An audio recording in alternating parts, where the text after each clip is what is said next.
After a lot of disappointments and heart wrenching pain, many of us start to believe that expecting anything from anyone is wrong. Some of us become so cautious after repeated disappointment that we stop ourselves from having expectations or forming deep emotional connections, hoping it will protect us from getting further hurt. But expectations are inescapable and they are not bad. They are perfectly normal in any relationship. The real problem begins when we gradually start depending entirely on another person to take care of us, our emotional needs, our well being. Meanwhile, we are so busy taking care of their and their well being that we neglect ours. Now, expecting something from someone is one thing, but not loving yourself, abandoning yourself, and walking away from your own needs is something entirely different. Why do we so often mix these two things? Why do we forget our own responsibility toward ourselves before expecting anything from anyone? Then there is another problem.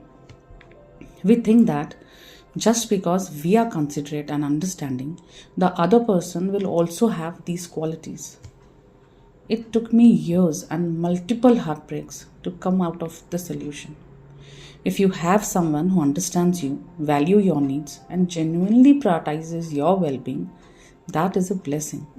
But the reality is that we will be disappointed by most people, even by those we love the most.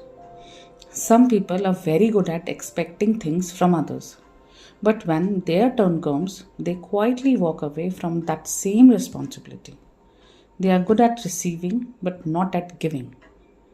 And then there are those from whom we cannot even expect basic respect, a little understanding, kindness, or even simple consideration.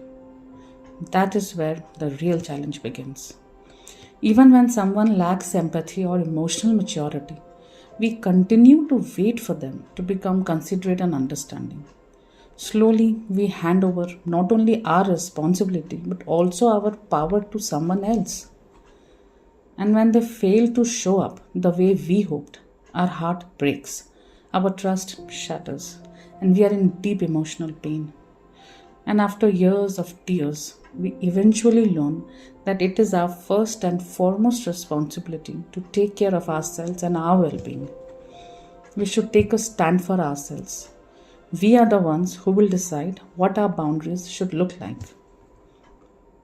As at the end of the day, we can only hope for and expect at least a little consideration, understanding, and humanity from others. But we should never hand over the responsibility we have toward ourselves to anyone else. That is a very expensive price to pay. Now, together, let us learn this precious lesson. Never lose yourself or your identity in a relationship. Have at least as many expectations from yourself as you have from others. Love yourself equally. Stand up for yourself. Be equally responsible for your own well being and never leave your own side. Sometimes our relationship with genuine potential to grow, learn, and support one another does not need to end. Sometimes we just need to stop abandoning ourselves. When we do that, we protect not only our own peace but the relationship as well.